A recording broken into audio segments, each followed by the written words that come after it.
வீடியோவில் வந்து பார்த்தீங்க அப்படின்னா நம்மளோட ஆதார் கார்டை எடுத்து கிட்டத்தட்ட 10 வருஷத்துக்கு மேலே ஆயிடுச்சு அப்படின்னா நம்மளோட ஆதார் கார்டை வந்து அப்டேட் எடுத்து பண்ண சொல்லி ஆன்லைனில் நமக்கு நிறையவே டைம் வந்து கொடுத்துருந்தாங்க. இப்போ வந்து பார்த்தீங்கன்னா லாஸ்ட் டேட் அப்படின்னு சொல்லிட்டு 14/6/2026 வரைக்கும் டைம் வந்து ஒதுக்கியிருக்காங்க.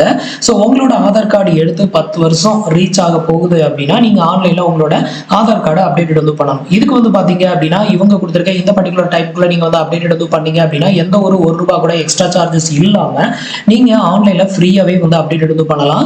இதை வந்து அப்டேட் எடுத்து பண்றதுக்கு ரெண்டே டாக்குமெண்ட் தான் வந்து தேவைப்படும். ஒன்று வந்து பாத்தீங்கன்னா உங்களோட ஐடென்டிட்டி ப்ரூஃபுக்கு ஒரு டாக்குமெண்ட்டும் உங்களோட அட்ரஸ் ப்ரூஃபுக்கு ஒரு டாக்குமெண்ட்டும். ஐடென்டிட்டி ப்ரூஃபுக்கு வந்து பாத்தீங்கன்னா நீங்க வந்து பேன் கார்டு, பாஸ்போர்ட் இல்ல டிரைவிங் லைசன்ஸ் இந்த மாதிரி ஏதாவது ஒரு ப்ரூஃப் அப்லோட் வந்து பண்ணணும். அதே மாதிரி வந்து அட்ரஸ் ப்ரூஃபுக்கு உங்களோட ஆதார் கார்டில் இப்போ இருக்கக்கூடிய கரண்ட் அட்ரஸுக்கு அதே அட்ரஸ் இருக்கக்கூடிய வேற ஏதாவது ஒரு ப்ரூஃப், அது வந்து பேங்க் பாஸ்புக்கா இருக்கலாம், இல்ல இபி பில்லா இருக்கலாம், இல்ல டெலிஃபோன் பில்லா இருக்கலாம். நெக்ஸ்ட் வந்து உங்களோட பாஸ்போர்ட், அப்புறம் வந்து டிரைவிங் லைசன்ஸ், நெக்ஸ்ட் வந்து ஓட்டர் ஐடி, இது மாதிரி ஏதாவது ஒரு டாக்குமெண்ட்டை நீங்க ரெடி பண்ணி வச்சுக்கிட்டீங்க அப்படின்னா அதை வந்து அப்லோட் வந்து பண்ணி நம்மளோட ஆதார் கார்டு ஆன்லைன்ல வந்து ஃப்ரீயாவே அப்டேட் வந்து பண்ணிக்கலாம். இப்போ வந்து அதை வந்து எப்படி அப்டேட் வந்து பண்றது அப்படிங்கிறத ஸ்டெப் பை ஸ்டெப் வந்து பார்க்கலாம். இதை வந்து பாத்தீங்கன்னா நான் வந்து சிஸ்டத்துல பண்ணி காமிக்கிறேன். இதே மெத்தடை நீங்க வந்து மொபைல்ல வந்து பண்ணிக்கலாம். ஸோ இப்போ அதை வந்து பார்க்கலாம். அதுக்கு முன்னாடி நீங்க இது மாதிரியான யூஸ்ஃபுல்லான இன்ஃபர்மேஷன் தெரிஞ்சுக்க மறக்காம நம்மளோட சேனலுக்கு சப்ஸ்கிரைப் பண்ணிக்கோங்க.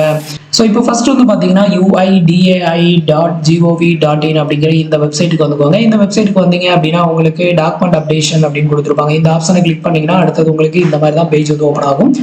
இதுல வந்து பாத்தீங்க அப்படின்னா ஃபர்ஸ்ட் கிளிக் டு சப்மிட் அப்படிங்கிற ஆப்ஷனை வந்து கிளிக் பண்ணிக்கோங்க. அடுத்தது உங்களுக்கு இன்டர்ஃபேஸ் இப்படி தான் ஓப்பன் ஆகும். இதுல வந்து பாத்தீங்கன்னா உங்களோட ஆதார் நம்பர், அடுத்தது இந்த கேப்சாவை என்டர் பண்ணி லாகின் வந்து கொடுங்க. வந்து பாத்தீங்க அப்படின்னா உங்களோட மொபைல் நம்பருக்கு, அதாவது உங்களோட ஆதார் ரெஜிஸ்டர் மொபைல் நம்பருக்கு ஒரு ஒன் டைம் பாஸ்வேர்டு வந்து சென்ட் பண்ணியிருப்பாங்க. அந்த ஒன் டைம் பாஸ்வேர்டை என்டர் பண்ணி லாகின் பண்ணிக்கோங்க. இப்போ வந்து பாத்தீங்க அப்படின்னா நான் வந்து என்னோட ஓடிபி என்டர் பண்ணி லாகின் வந்து பண்ணிட்டேன் பாருங்க. லாகின் பண்ணதுமே உங்களுக்கு இந்த மாதிரி ஒரு இன்டர்ஃபேஸ்க்கு வந்து வருவீங்க. இதுல வந்து பாத்தீங்கன்னா டாக்குமெண்ட் அப்டேட் அப்படின்னு ஒரு ஆப்ஷன் வந்து கொடுத்துருப்பாங்க. ஸோ இந்த ஆப்ஷனை தான் வந்து கிளிக் பண்ணணும். இதை கிளிக் பண்ணிக்கோங்க. அடுத்தது வந்து பாத்தீங்கன்னா உங்களுக்கு இன்டர்ஃபேஸ் வந்து இப்படிதான் ஓப்பன் ஆகும். ஸோ இதுல வந்து பாத்தீங்கன்னா நெக்ஸ்ட் அப்படிங்கிற ஆப்ஷனை மட்டும் கிளிக் பண்ணிக்கோங்க. இப்போ வந்து பாத்தீங்க அப்படின்னா உங்களோட ஆதார் கார்டில் இருக்கக்கூடிய உங்களோட டேட்டாஸ் வந்து இங்க வந்து ஓப்பன் ஆகும். உங்களோட நேம், உங்களோட ஜெண்டர், டேட் ஆஃப் பர்த், உங்களோட அட்ரஸ் எல்லாம் ஓப்பன் ஆகும். கீழே ஸ்க்ரோல் பண்ணிக்கோங்க.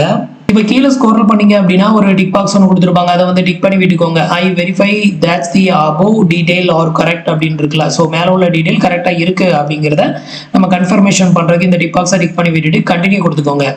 அடுத்தது வந்து பாத்தீங்கன்னா அப்லோடு டாக்குமெண்ட் அப்படிங்கிற பேஜுக்கு வந்து வருவோம். ஸோ இப்போ வந்து பார்த்தீங்கன்னா நம்மளுக்கான டாக்குமெண்ட் அப்லோட் வந்து பண்ணணும். ஆல்ரெடி நான் உங்களுக்கு ஸ்டார்டிங்லேயே சொல்லியிருந்தேன். ஒன்று வந்து பார்த்தீங்கன்னா நம்மளோட ஐடென்டிட்டியை வெரிஃபை பண்ணுறதுக்கு ஒரு ப்ரூஃப், அதுக்கு அடுத்தது நம்மளோட அட்ரஸ் ப்ரூஃபை வெரிஃபை பண்ணுறதுக்கு ஒரு ப்ரூஃப் நம்ம வந்து அப்லோட் வந்து பண்ணணும். இந்த ப்ரூஃப் வந்து பார்த்தீங்க அப்படின்னா 2 MBக்கு உள்ளே தான் இருக்கணும். 2 MB இருக்கக்கூடாது, 2 MBக்கு உள்ளே இருக்கிற மாதிரி பார்த்துக்கோங்க.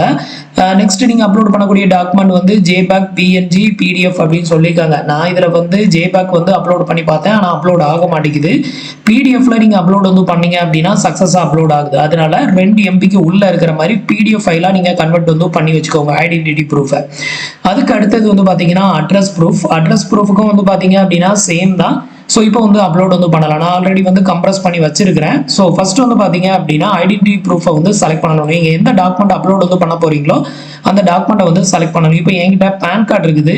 நீங்கள் பேன் கார்டாக இருந்தாலும் சரி, பேன் கார்டாக இருந்தாலும் சரி அப்லோட் வந்து பண்ணலாம். நான் அதை வந்து செலக்ட் பண்ணிக்கிறேன். இதில் இன்னும் நிறைய டாக்குமெண்ட் வந்து கொடுத்துருக்காங்க. இதில் உங்ககிட்ட எந்த டாக்குமெண்ட் இருக்கோ அதை வந்து செலக்ட் பண்ணிக்கோங்க. இப்போ வந்து பார்த்தீங்கன்னா உங்களுக்கு இது மாதிரி ஒரு டாக்குமெண்ட்ரி அட்வைஸ் வந்து ஓப்பன் ஆகும். இதில் ஆக்செப்ட் அப்படிங்கிறத கிளிக் பண்ணிக்கோங்க. இப்போ வந்து பார்த்தீங்கன்னா செலக்ட் சப்போர்ட் டாக்குமெண்ட் அப்படின்னு இருக்குல்ல, இதை கிளிக் பண்ணி அப்லோடு கொடுத்துக்கோங்க. இப்போ கண்டினியூ டு அப்லோடுங்கிறத கிளிக் பண்ணிக்கோங்க. இப்போ வந்து பார்த்தீங்கன்னா நான் வந்து பேன் கார்டை அப்லோட் வந்து பண்ணிக்கிறேன். இப்போ வந்து பார்த்தீங்கன்னா நான் பேன் கார்டை தான் அப்லோட் வந்து பண்ணியிருக்கேன். இது PDF ஃபார்மெட்டில் தான் நான் வந்துட்டு ரெடி பண்ணி வச்சிருந்தேன். இப்போ அப்லோடிங் வந்து 100% போயிடுச்சு. இந்த மாதிரி ஆனால் மட்டும்தான் நமக்கு நம்மளோட டாக்குமெண்ட் வந்து அப்லோட் ஆயிடுச்சு அப்படிங்கிறது அர்த்தம். அதுக்கு அடுத்தது நம்மளோட அட்ரஸ் ப்ரூஃபை வந்து வெரிஃபை பண்ணுறதுக்கு அதுக்கு ஒரு டாக்குமெண்ட்டை நம்ம அப்லோட் வந்து பண்ணணும். இதை வந்து ஃபர்ஸ்ட் என்ன டாக்குமெண்ட் அப்லோட் பண்ண போகிறோம் அப்படிங்கிற நேமை செலக்ட் பண்ணணும். இதில் வந்து பார்த்தீங்கன்னா என்கிட்ட வந்து ஓட்டர் ஐடி இருக்குது அதே ப்ரூஃபில். ஸோ அதனால நான் வந்து ஓட்டர் ஐடியை வந்து நான் செலக்ட் பண்ணிக்கிறேன். உங்ககிட்ட வந்து எந்த டாக்குமெண்ட் இருக்கோ அதை வந்து செலக்ட் பண்ணிக்கோங்க. இது வந்து பார்த்தீங்கன்னா ஓட்டர் ஐடி இல்லை ஓட்டர் ஐடி எதுவாக இருந்தாலும் நீங்கள் அப்டேட் எடுத்து பண்ணலாம்னு சொல்லியிருக்காங்க. ஸோ அதை வந்து நான் செலக்ட் பண்ணிக்கிறேன். இப்போ ஆக்செப்ட் கொடுத்துக்கோங்க. இப்போ வந்து பார்த்தீங்கன்னா செலக்ட் சப்போர்ட்டிங் டாக்குமெண்ட் அப்படிங்கிறத செலக்ட் பண்ணி அப்லோட் வந்து பண்ணிக்கோங்க.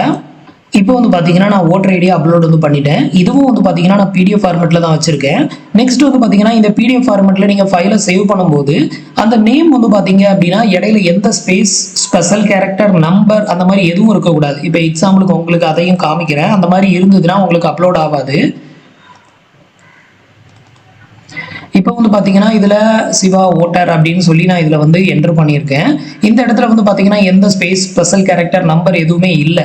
இதுலலாம் வந்து பார்த்தீங்கன்னா ஸ்பேஸ் விட்டுருக்கேன். இதை வந்து அப்லோட் வந்து பண்ணும்போது எனக்கு வந்து எரர் அடிச்சது. என்ன காரணம்னா இதில் ஸ்பேஸ் இருந்து இடையில ஒரு நம்பர் இருந்தது. இப்போ வந்து பார்த்தீங்கன்னா நேம் வந்து பார்த்தீங்கன்னா ஒரே நேமாக மாற்றிருக்கு. இதே மாதிரி நேம் ஒரே நேமாக இருந்தால் மட்டும்தான் உங்களுக்கு இங்கே வந்து அப்லோட் ஆகும், இல்லைனா எரர் அடிக்கும். ஸோ அதனால டாக்குமெண்ட் ஃபைலில் வந்து ஸ்பேஸு அந்த மாதிரி எதுவும் விடாதீங்க. ஸ்பெஷல் கேரக்டர், வேற ஏதாவது நம்பர்ஸ் ஆட் பண்ணுறது அந்த மாதிரி பண்ணாதீங்க. ஸோ வெறும் நேமை மட்டும் எந்த ஸ்பேஸும் இல்லாமல் எடிட் பண்ணி வச்சுக்கோங்க. இப்போ வந்து பார்த்தீங்கன்னா 2 டாக்குமெண்ட்டும் சக்ஸஸ்ஃபுல்லாக அப்லோட் ஆயிருச்சு. இப்போ கீழே வந்து ஒரு டிக் பாக்ஸ் ஒன்று கொடுத்துருக்காங்களா, இதையும் வந்து டிக் பண்ணி விட்டுட்டு நெக்ஸ்ட் அப்படிங்கிற ஆப்ஷனை கிளிக் பண்ணிடுங்க. அடுத்தது வந்து கன்ஃபர்மேஷன் வந்து கேட்கும். இப்போ வந்து ஓகே அப்படிங்கிறத மட்டும் கிளிக் பண்ணிக்கோங்க. இப்போ பேஜ் வந்து லோட் ஆகுது, வெயிட் பண்ணுங்க. இப்போ வந்து பார்த்தீங்க அப்படின்னா நம்மளுக்கான டாக்குமெண்டேஷன் அப்லோடிங் வந்து பார்த்தீங்கன்னா சக்ஸஸ்ஃபுல்லாக முடிஞ்சிருச்சு. இது வந்து பார்த்தீங்கன்னா நான் ஒரு அட்டம்ப்டில் வந்துட்டு நான் வந்து அப்லோடிங் வந்து பண்ணலை. ஆதார் சர்வர் வந்து பிஸியாக இருக்கிற டைமில் நீங்கள் இதை ட்ரை பண்ணீங்கன்னா உங்களுக்கு அவ்வளோ சீக்கிரத்தில் பண்ணவே முடியாது. அதே மாதிரி நெட் வந்து கொஞ்சம் ஃபாஸ்ட்டாகவும் இருக்கணும். நெட் எவ்வளோ ஃபாஸ்ட்டாக இருந்தாலும் சர்வர் ஒர்க் ஆகலை அப்படிங்கிற பட்சத்தில் ரொம்ப ஸ்லோவாக தான் அப்டேட்டட் ஆகுது. நான் இது செகண்ட் டைம் இதை வந்து ட்ரை பண்ணி தான் நான் வந்து இப்போ இதை கம்ப்ளீட் பண்ணியிருக்கேன். இப்போ வந்து பார்த்தீங்கன்னா உங்களுக்கு dear requester, this service is free of cost still அப்படின்னு போட்டு முன்னாடி ஒரு டேட் வந்து காமிச்சோம்ல, அந்த டேட் வரைக்கும் ஃப்ரீயாக அப்டேட் வந்து பண்ணிக்கலாம் அப்படிங்கிற மாதிரி வந்து கொடுத்துருக்காங்க. இப்போ ஒன்றும் இல்லை, டேரெக்டாக சப்மிட் அப்படிங்கிற ஆப்ஷனை மட்டும் கிளிக் பண்ணிட வேண்டியதான். இப்போ நம்ம வந்து சப்மிட் வந்து கொடுத்துட்டோம் அப்படின்னா நம்மளோட ஆதார் டாக்குமெண்ட் சக்ஸஸ்ஃபுல்லாக வந்து அப்டேஷன் ஆயிரும். இது வந்து நம்மளோட அக்கௌண்ட்ல அப்டேட்டட் ஆகுறதுக்கு கிட்டத்தட்ட 30 டேஸ் வந்து டைம் எடுக்கும் அப்படின்னு வந்து சொல்லியிருக்காங்க. ஸோ அந்த 30 டேஸ் வரைக்கும் வெயிட் பண்ணுங்க. சீக்கிரமாலாம் அப்டேட்டட் ஆகாது. சம்டைம் இது வந்து ரிஜெக்டடும் ஆகலாம். ஏதாவது டெக்னிக்கல் இஷ்யூனால வந்து ரிஜெக்டட் ஆகலாம். நிறைய பேர் வந்து இ-சேவை மையத்துக்கு போய் இது மாதிரி அப்டேஷன் பண்ண நிறைய பேருக்கு வந்து ரிஜெக்டட் ஆயிருக்கு. நம்ம ஆன்லைனில் வேற பண்ணுறோம். ஸோ டெக்னிக்கல் இஷ்யூ எதுவும் இல்லை அப்படிங்கிற பட்சத்தில் சக்ஸஸ்ஃபுல்லாக அப்டேட்டட் ஆகும் அப்படின்னு வந்து எதிர்பார்க்கலாம். ஒரு 30 டேஸ் வெயிட் பண்ணுங்க. அதுக்குள்ள உங்களுக்கு வந்து இதோட ஸ்டேட்டஸ் தெரிஞ்சுக்கணும் அப்படின்னு நினச்சிங்கனாலும் நீங்கள் இந்த வெப்சைட்டில் போயிட்டு நீங்கள் இதோட ஸ்டேட்டஸை வந்து நீங்கள் செக் பண்ணிக்கலாம். அப்போ உங்களுக்கு அப்டேட்டட் ஆயிருச்சா இல்லையா அப்படிங்கிறது எல்லாமே அதில் வந்து தெரியும். மேக்ஸிமம் இது வந்து அப்டேட்டட் ஆகிறதுக்கு 30 டேஸ் வந்து டைம் எடுக்க தான் செய்யும். இப்போ வந்து பார்த்தீங்கன்னா நான் வந்து சப்மிட் ரிக்வெஸ்ட் வந்து கொடுத்துருக்கேன். ஸோ இதில் வந்து பார்த்தீங்கன்னா இது வந்து லோட் ஆகிட்டே இருக்கும். ஸோ லோட் ஆகும்போது நீங்கள் ரீஃப்ரெஷ் வந்து பண்ணாதீங்க. அப்படி ரீஃப்ரெஷ் பண்ணீங்க அப்படின்னா இது லாக் அவுட் ஆகி வெளியே போயிடும். மறுபடியும் நீங்கள் ஃபர்ஸ்ட்ல இருந்து உங்களோட ஆதார் நம்பரை என்ட்ரு பண்ணி ஓடிபி கொடுத்து அதை வெரிஃபை பண்ணி அதுக்கப்புறம் மறுபடியும் டாக்குமெண்ட் அப்லோடு பண்ணி மறுபடியும் ஃபர்ஸ்ட்ல இருந்தே வர்ற மாதிரி இருக்கும். ஸோ அதனால எந்த சூழ்நிலையிலையும் இதை ரீஃப்ரெஷ் பண்ணாமல் இந்த மாதிரி லோட் ஆகுது அப்படின்னா கொஞ்சம் டைம் வந்து வெயிட் பண்ணிட்டே இருங்க, உங்களுக்கு அப்டேஷன் ஆகும். இன்கேஸ் உங்களுக்கு டைம் அவுட் ஆச்சுன்னா இதே ப்ராசஸை திருப்பி பண்ற மாதிரி இருக்கும். ஸோ இது வந்து பார்த்தீங்கன்னா கிட்டத்தட்ட நான் வந்து 2 அட்டம்ப்ட்ல தான் இதை வந்து கம்ப்ளீட் பண்ணியிருக்கேன். இன்னும் வந்து கம்ப்ளீட்டட் ஆகல. இது வந்து சப்மிட்டட் சக்ஸஸ்ஃபுல்னு வரணும். அது வந்தாதான் இந்த ப்ராசஸ் சக்ஸஸ் ஆயிடுச்சு அப்படின்னு அர்த்தம். ஸோ வெயிட் பண்ணுவோம். இப்போ வந்து பார்த்தீங்கன்னா அப்ளிகேஷன் வந்து சக்ஸஸ்ஃபுல்லாக சப்மிட்டட் ஆயிருச்சு. ஸோ இதுக்கப்புறம் டவுன்லோட் அக்னாலஜ்மெண்ட் அப்படிங்கிற இந்த ஆப்ஷனை கிளிக் பண்ணி உங்களோட அக்னாலஜ்மெண்ட்டை வந்து டவுன்லோட் மட்டும் பண்ணிக்கணும். இவ்வளோதான். இப்போ வந்து பார்த்தீங்கன்னா சக்ஸஸ்ஃபுல்லாக அப்டேட்டட் வந்து பண்ணிட்டேன். இதை வந்து பார்த்தீங்கன்னா கிட்டத்தட்ட 5 அட்டம்ப்டில் தான் நான் இதை வந்து கம்ப்ளீட் பண்ணியிருக்கேன். ஸோ ட்ரை பண்ணி பாருங்கள். தேங்க்யூ ஃபார் வாட்சிங்.